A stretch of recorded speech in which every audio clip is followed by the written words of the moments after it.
So CNN, I had some fun looking this up. I was trying to figure out exactly what he had said on the topics, and CNN very helpfully provided me a fact check of a Greg Abbott attack ad going after Beto from a year ago.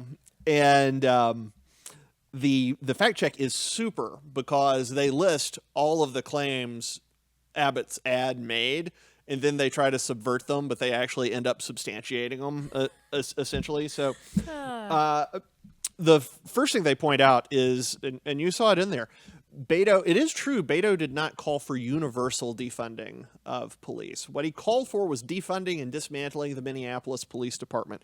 Now, that is particularly delightful because Minneapolis was falling apart.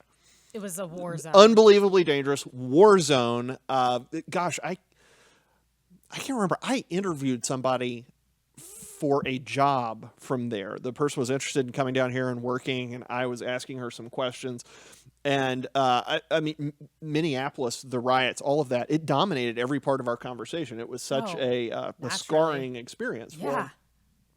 But Beto's solution was to dismantle the police department. And then what he wanted to do was take that funding, not kidding you, he said it, you saw him say it, take that funding and use it for social workers. A department of, what did he call it? A department of...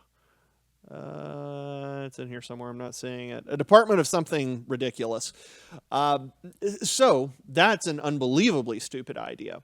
But the first thing you mentioned is really the killer one. He was interested in going after budget line items that he said result in over-militarization of the police.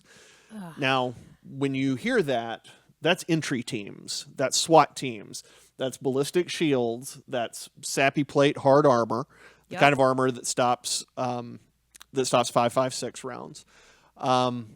That's MRAPs that can get you up close to the building without the police officers' lives being in danger. Yep. They pile out, stack up, and go in. He wanted to eliminate all of that stuff. Now, remember, guys, this is just such a tangled web. But do you remember how the police, the Uvalde police, arrived, tried to go in, were fired out, and then retreated?